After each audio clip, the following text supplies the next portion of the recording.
Hi everyone, welcome to the lecture one of the sport administration class. So the lecture one, we will talk about the basic principles of sports organization.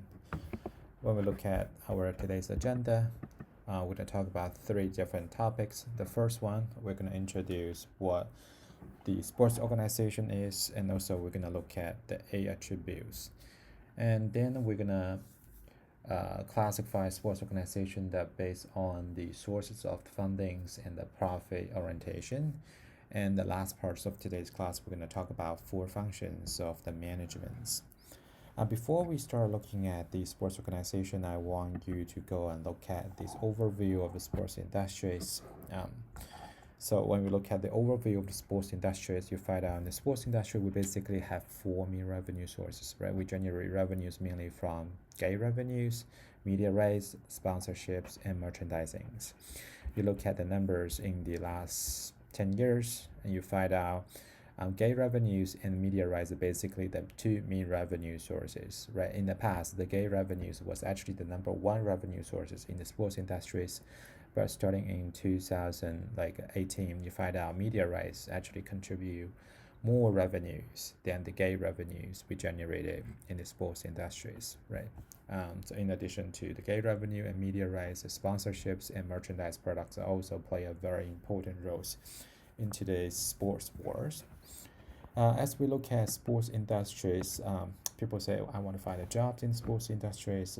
What kind of organization are we consider them as a sports organizations? When we look at some of the segments in the sports industries, we know, like if you want to work at professional sport, college sport, Olympic sports, high school athletics, those are very important components in the sports industries. In addition to that, right, we also consider the organization that related to the facility management, event management, right, sports for the people with the disabilities, recreational sports, like we have recreational centers here. So we have all different fitness centers, right? So those are also a very important part of sports industries. That also including like private sports clubs and also sports marketing agencies. Some students might heard about IMG, which is the largest sports marketing agencies in the world. And also legal aspects of sports is also pretty important in the sports industries. And we talk about different business, and then the next questions we try to address is what is a sports organization? What is the definition for the sports organization? So the sports organizations, based on the definitions created by Robbins in 1990s, they say sports organization is a social entity involved in the sports industry, is a goal-directed with cautiously structured activity standard systems and relatively identifiable boundaries.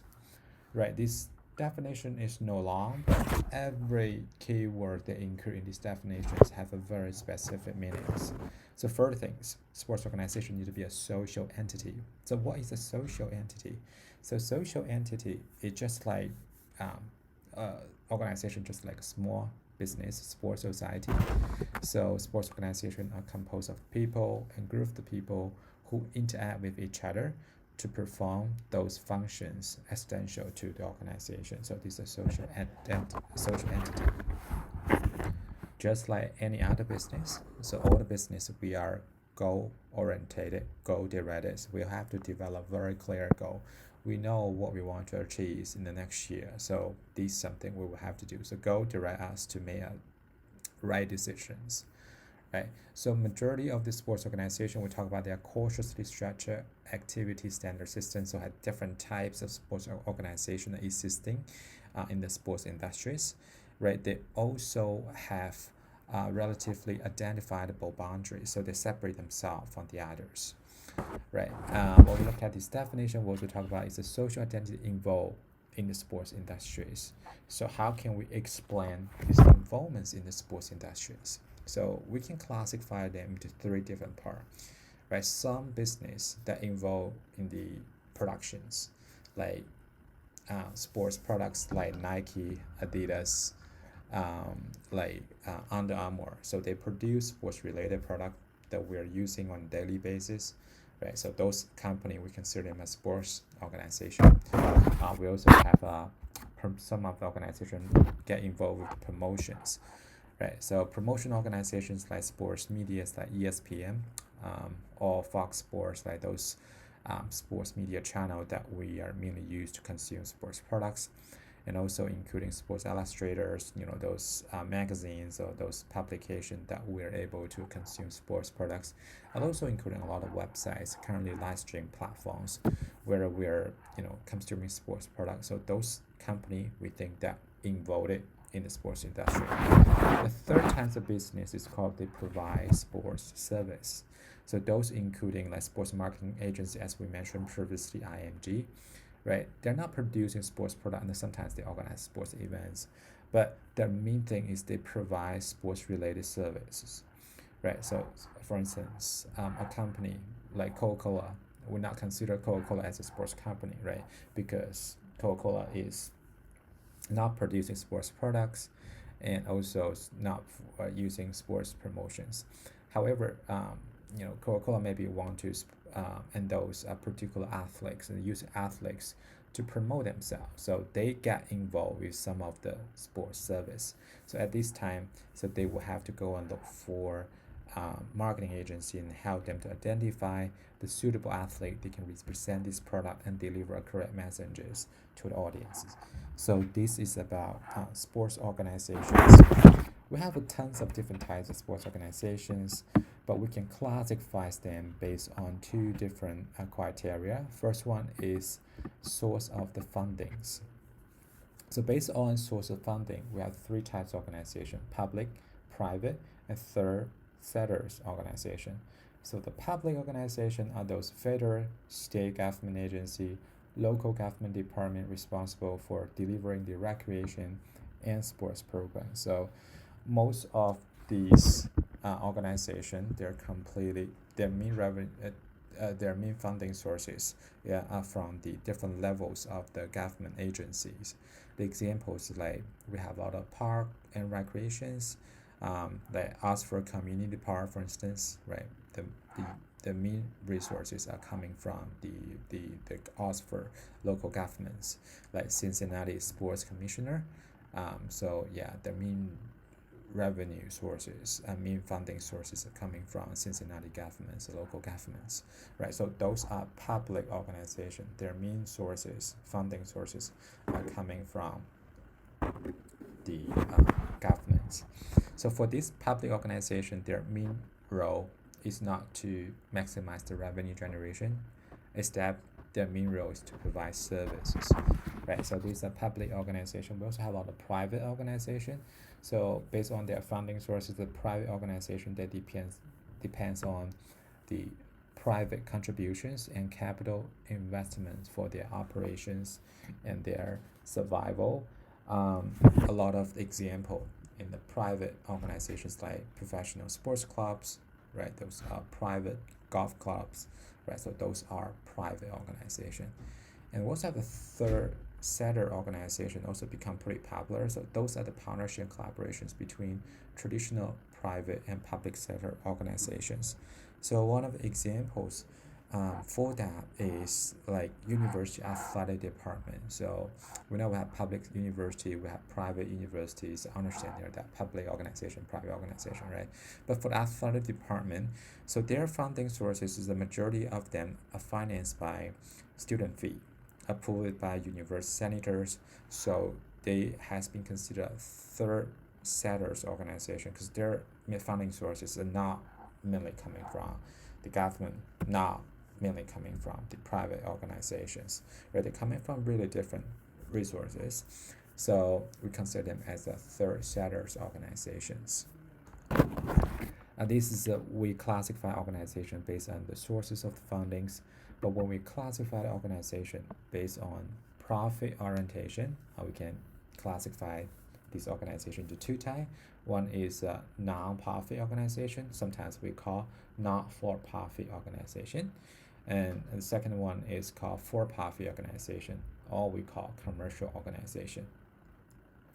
For this non-for-profit organization, it's not talking about they're not making money. They're still making money, but they are funded to provide benefit to the public. So that when we try to classify non-for-profit organization and for-profit organization, we're not just looking at whether they're making money or not, right? We're mainly looking at what are the purpose for this organization has been constructed, right? So for the non-for-profit organization, their main purpose is provide benefit to the publics, right? So for most of these non-for-profit organization, so their volunteer executive are responsible for the operation of the management. So a lot of them, the president and CEO, right? So they're not receiving the salary from the organization. They are playing the voluntary role, right? So they just play that leadership roles, right?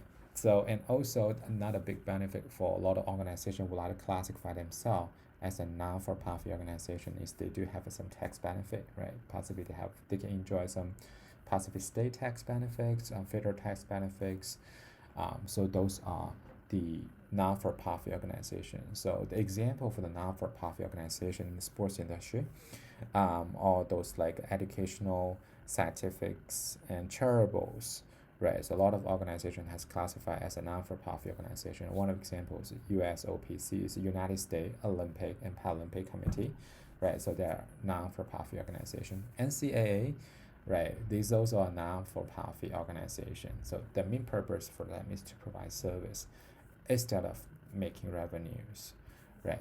And the second type is for-profit organization or commercial organization. So their main goal is basically to make profit, right? For-profit organization does not mean they are actually making profit. It's also possible the organization is not making profit, but their goal is actually to make profit. So those are also being classified as a for-profit organization. So after classify them as a non-profit and for-profit organization, let's look at a couple examples here. Okay, let's look at this 5 different logos. Oxford, country clubs, and NRPA is National Recreation and Park Association, and also we have Chicago Park Districts and Green Bay Packers and Boys and Girls Clubs of the Greater Cincinnati. So look at 5 different organizations. Want you to think about it. Are they for-profit, non-for-profits, and why? Public, private, and why, right? And we look at the Oxford Country Club first, right? The private organization, because the main goal is they to maximize revenue generation, right? They only provide service to its members. If you're not the members, you can't use their facilities, right? So they are for-profit and private, right? And how about MRPA, National Park and Rec Association? So they are public, non-for-profit, right? Their main funding sources is from governments, and also they're non-for-profit, where they provide service instead of just making revenues, right? How about Chicago Park Districts? They are public and non-for-profits. And Boy Scouts clubs in Greater Cincinnati, so they are non-for-profit and they are third sector organizations because part of their funding is from federal governments. So we consider them their third sector organizations. How about Green Bay Packers? That's a good question. We know professional sports team, they basically is owned by the private sectors, right? 32 NFL teams, Green Bay Packers is exceptions, right? So they are owned by the Green Bay, the citizen in Green Bay. So they're sort of a public organizations, but they're for profit, right? For profit, maximize revenue generations to that goal, right? And when we look at the professional sports leagues, we know professional sports leagues are generating a lot of different revenues. A lot of people say, well, they're definitely for profit, right? Because they're making tons of monies, right? So, but when we look at the history, that's not true.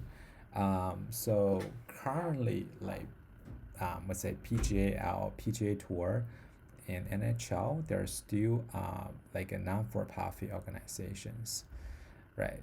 So for a lot of these sports organizations, so I would say 100 in 1942, majority of these organizations they started with football first, so they are classified themselves as non-for-profit organizations, right? So but as you know, like the organizations like MFL, they generated tons of the revenues, right? So in 2015, for instance, they bring in $12 billion in that particular years.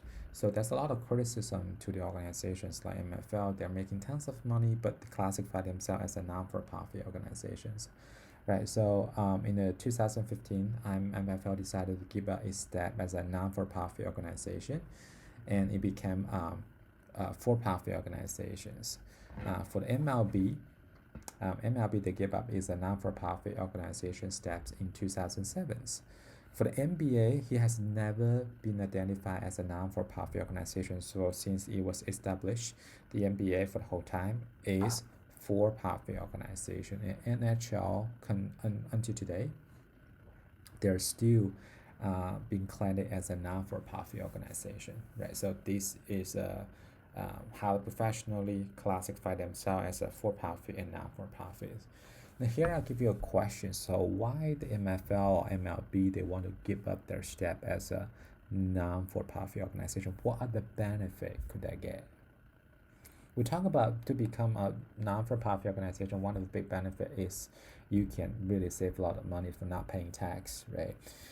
But if you classify yourself as a non-for-profit organization, for-profit organizations, so another big, advantage for you is obviously you don't have to disclose your financial statement, so people won't know how much money you made, as a commissioner of the MFLs or commissioner of the MLBs, right? So how much money you made, people won't know, and how much money the organization made, people won't have that idea.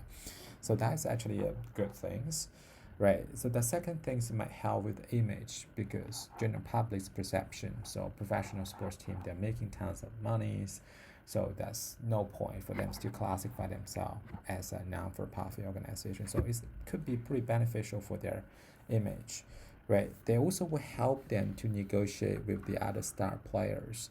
So those marquee players are harder for asking for higher salary, and they do understand, organization they're making tons of money. They also have to pay taxes as well, right? So those are the benefit for this organization decide to give up their non-for-profit steps, become a for-profit organization. When we look at the organization, we have 8 different attributes that we would like to talk about what make an organization, right? These 8 different attributes. The first one is they have their own unique identity, right? The organization is identified by their names. They also establish their corporate identities. Or using examples, we know McDonald's different from Chick-fil-A, right? Because it has a pretty unique names. You do have a very different products, right? They have a different logo. They have different trademarks, right? We know Golden State Warriors are different from Los Angeles Lakers, right? Because they're located in different city, right? Using different venues, having different logos, have different names. So their identities are very different and separate. So having very clear identities is one of the attributes for being an organization. The second one is they have programs of activities. So all the organization you need to set the goal, what you want to achieve, and those goals need to tie with their mission statements, right? So maybe for basketball teams, so their goal is to win a title, win a championships, right? So those are the goal, and they will have to develop some strategy to help them achieve these goals, right? For all those NBA team, their goal is to win the NBA championships, right? Of course, Golden State Warriors is impossible for them to win the state championship. They're currently the worst teams in the NBA, right? After the 2 major players got injured and missed out the entire seasons, right? So, but they still have to set the goal and see what they want to achieve, right? So, organizations set the rules about the memberships, right? When we look at professional sports league, MFL has 32 teams, NBA has 30 teams. So they only allow these members to create their teams. So they set the rule for the members. So using MFL as example, so there are 32 teams, right? It's not like you're a really wealthy businessman. You create a football team, you count yourself as MFL teams, and you could become an MFL team. So they do set the rules.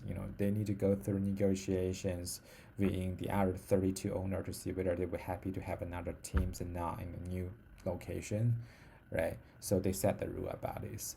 Another example is like if the team they want to relocate it from one market to another market, they also need to get approved by the other MFL owners, right? So the organization decide the rule about their memberships, or all the members have to follow their rules set by the organization. So in all these organizations, they also have a very clear boundary. So team normally will have to establish league approved rosters. So we're using Golden State Warriors as example.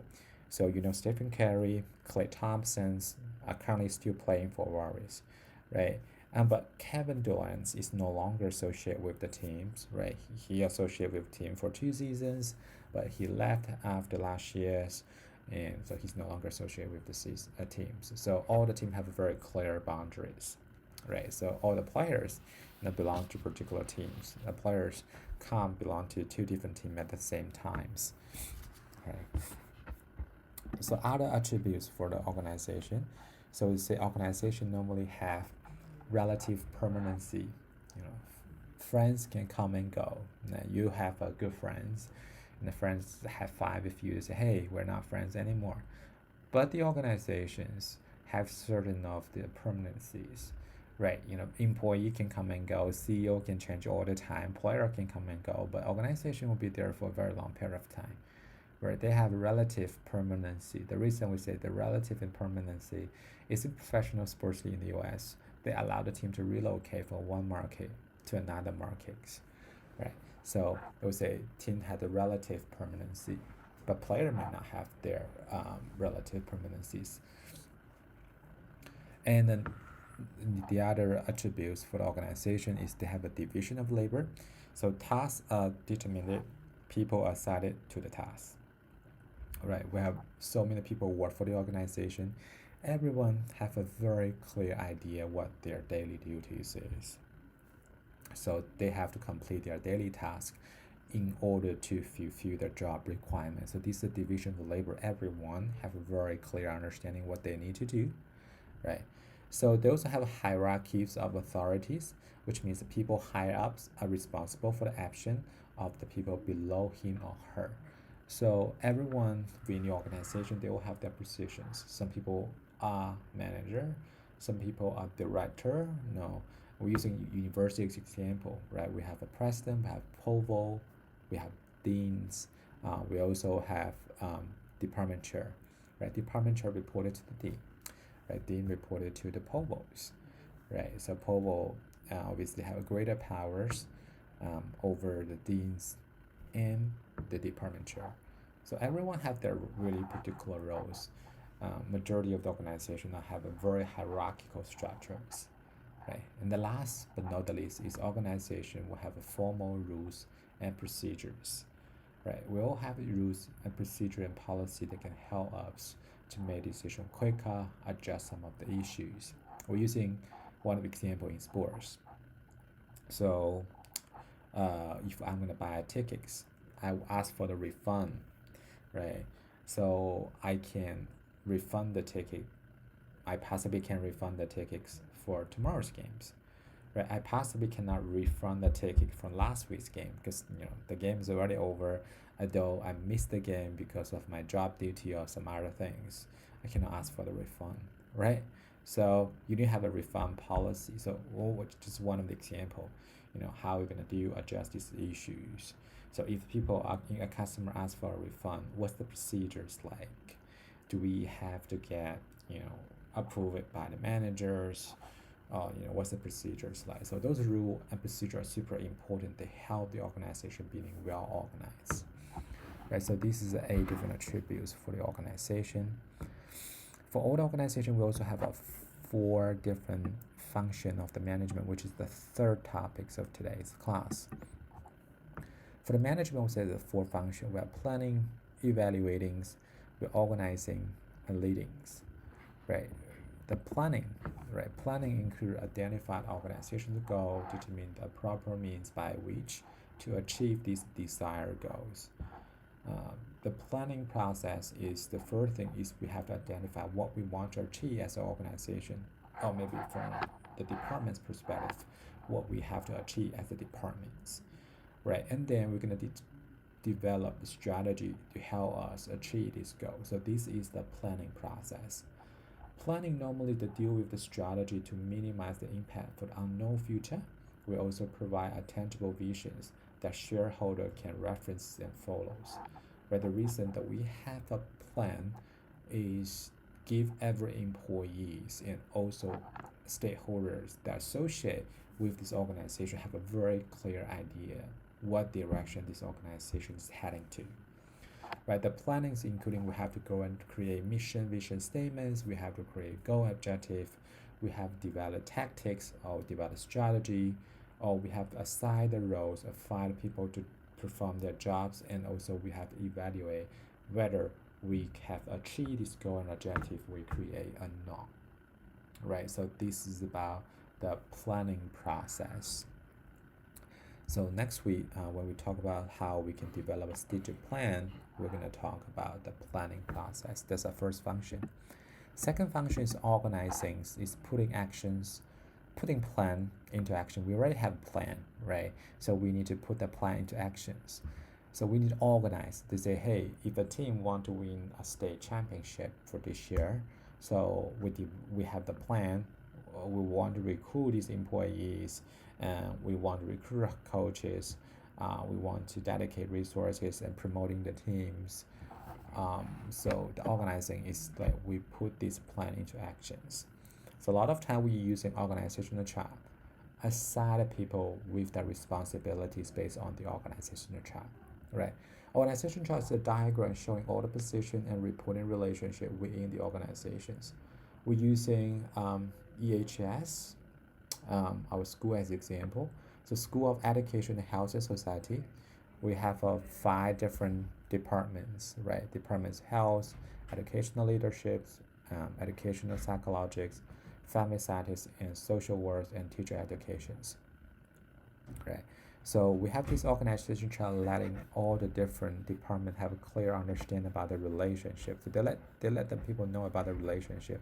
All the departments, regardless how big you are, how small you are, you are in the same positions, right? So they help you understand that. They also help you understand the reporting relationships, right? So if you have any major issues, I mean, you're looking for new employees, you want to add the new staff positions, you have to go and report it to the school, right? So this is organizational chart. Help us understand the structures within the organizations. We're using NBA as example. So NBA, Adam Silver is the commissioner, right? So their organizational charts, everyone has a very clear role what their responsibilities are, right? So they help you to understand what their roles are. If they have any issues, they report it to Adam Silver's. Other than that, some of the issues if they can deal with internally, they will address them internally, right? Organizing. Third function is leading. Leading refers to the action parts of the management process. So leading begins with delegations.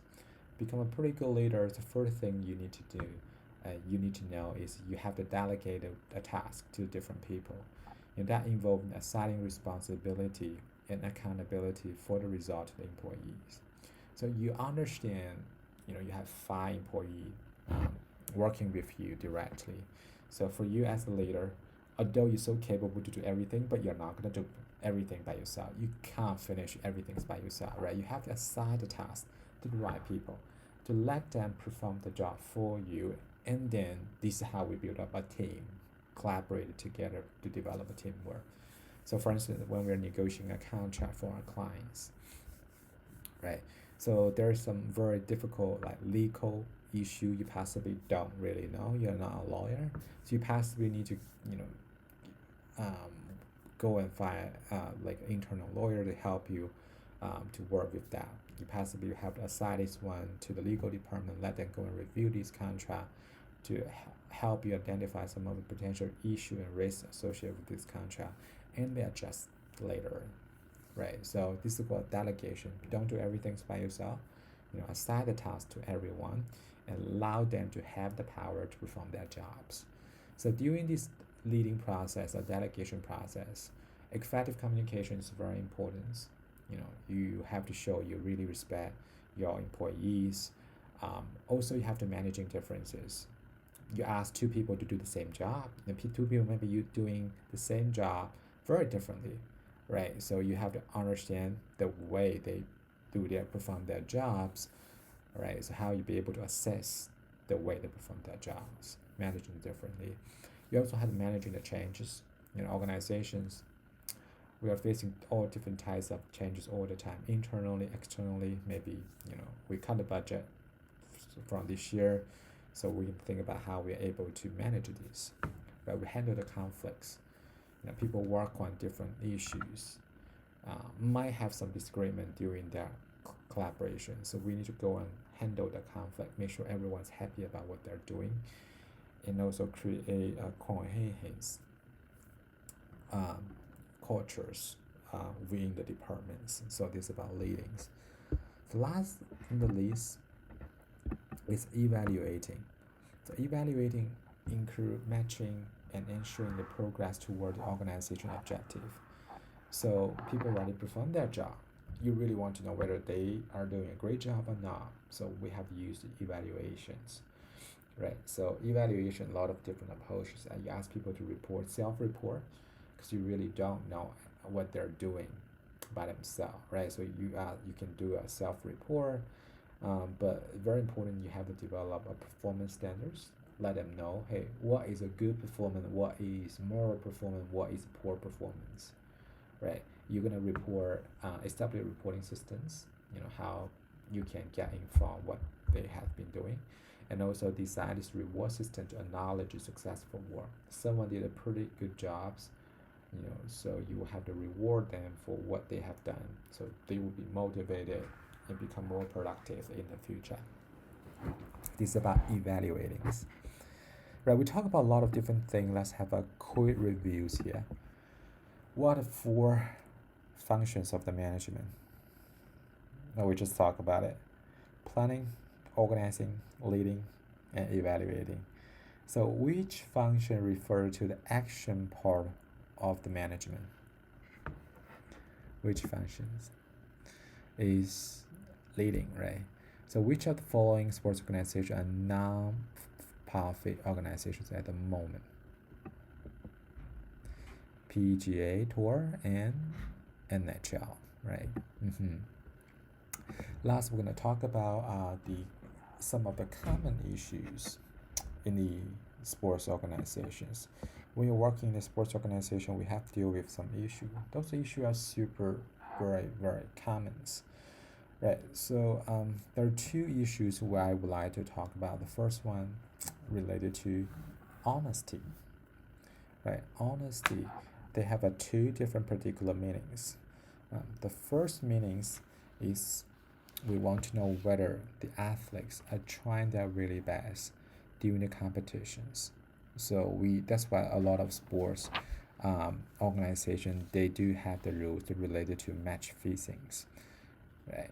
So they try to avoid match fixing issues. Right, so these are first things. The second meaning is about honesty is about whether we have provide or facilitate equalities of the competitions, whether people provide fair plays during the competitions. A lot of organizations are using different types of policies. There are 2 examples in the sport. First one is the job testing policy. What's the purpose for the job testing policy? We are trying to prevent athletes from using performance enhancing drugs to improve their performance, taking advantage over the competitions. That's a job testing policy. That's the purpose for the job testing policy, right? So majority of the organizations have very strict rules in terms of the preventing athletes from using performance enhancing drugs. The purpose is we try to provide a fair competitions, right? The second example is age group competitions. A lot of people want to participate in sport, coming from different ages. It will be really unfair that you create a competition that allow 20, 30 years old adopt to play against 9 years old kids. So that's why we have age group competitions to adjust these issues. We do have age group competitions, right, that provide for different age groups and also provide fair competitions. Of course, we try to prevent these young kids from getting injuries when they play against older people's, play against adults, right? So this is about honesty. The second common issue is about inclusions. Inclusions also have a two meaning. Inclusions mainly talking about who get to play, right? So you deal with the eligibility issues in sports, right? We're using two examples or three examples here. I mean, the first example, we have some students, colleges, athletes in the class. So for the NCAA, they have eligibility rules.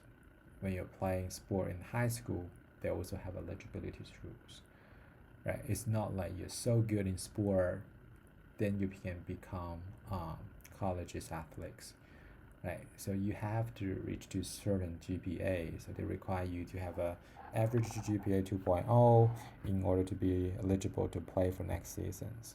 Right, so they will have different types of rules to decide who is able to become athletes to compete. This is one example. But a second example, as we're using gymnastics example, a lot of young girls start training as a gymnastics when they're really young, from early ages. So if a 15 years old gymnast who has the most difficult routines in the world, maybe the best gymnastics in the world, she still cannot compete at the Olympic Games because Olympic Games require all the female gymnastics, the minimum ages needs to be 16 years old, right? So this is about eligibility to rules. Try to adjust who get to play, who has the right to play, So this is another example. And the third example is about nationalities, right? For instance, if there's a player born and raised in one country, play for their national team for 2 times, but he changes his nationality to another country, whether he can still eligible to play for a new nations. Right here, we have the example is Diego Costa. So in the past, he's currently played for Spain, but in the past he played for Brazil. He has two citizenships, so he played for Brazil in the past. But later on, he switched nationality and played for Spain. Whether it's eligible, whether it's fair, right? That's also the question people need to be addressed. So that's one thing. Another example about inclusion is about gender, age, and race issues. Genders issues, whether we provide equal opportunities for both male and females in sports, whether we provide equal pay, right, for the equal effort has been dedicated by female athletes, right? That's a big discussion, right? So when we look at sports industries, you find out women tennis is possibly one of the few sports that female athlete can got the equal prize monies as male athletes. The ongoing Australian Open, the women single winners will get the same prize money as male winners, right? So those are some of the ego issues.